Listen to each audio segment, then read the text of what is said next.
Mike Tyson versus Jake Paul was horrible. Let's talk about it.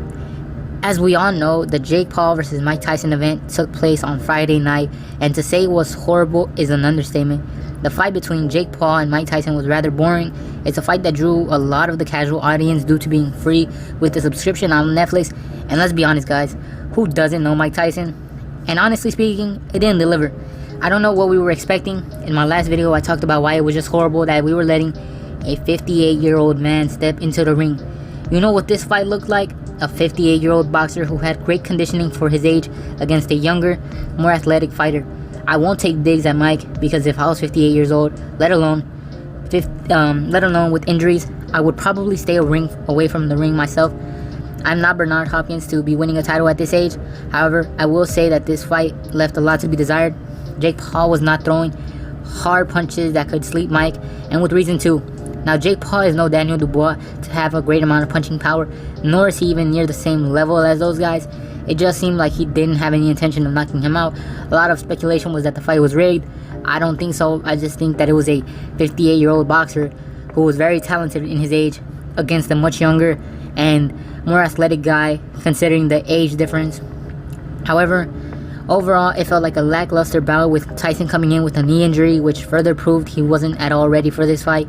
I mean, goodness gracious, the most memorable part of the Mike Tyson fight wasn't even in the ring. It'll be a story to tell the future generations that we saw Mike Tyson's bare ass before he fought Jake Paul. That just sounds like crazy to me. Jokes aside though, what's really sad to see is that Mike's experience could have led him to victory had he been just 10 years younger.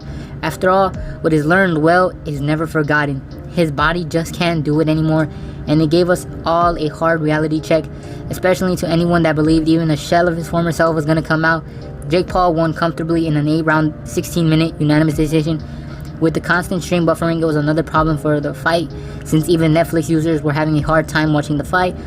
If Netflix plans on doing another fight like that, I hope they can fix or prevent such buffering.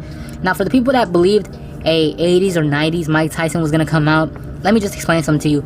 This doesn't take boxing science to know. It's just biology. Mike Tyson was never going to come out the same way. I see a lot of people talking about it was rigged.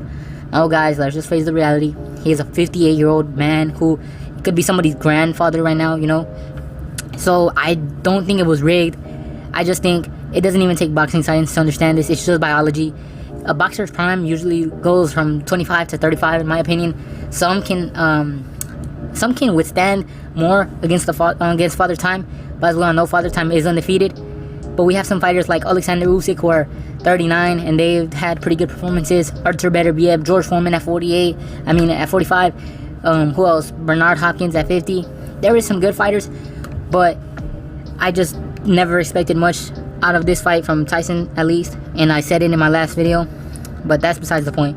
Now that Jake Paul has finished his fight against Mike Tyson, there was a rumor circulating around the internet showing that Artur Beterbiev was interested in fighting him.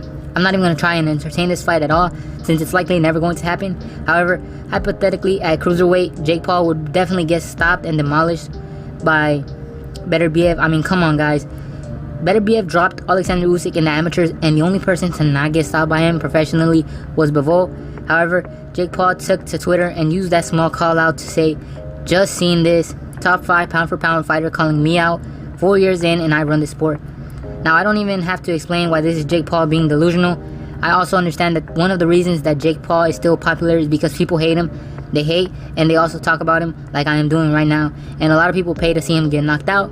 And this is something that happened with Mayweather. Mayweather was most notoriously known for this.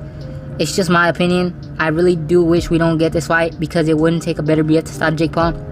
I think any top 15 contender at cruiser would beat him. Tommy Fury did it, and we all know he's becoming the best influencer boxer of all time, which is just goofy.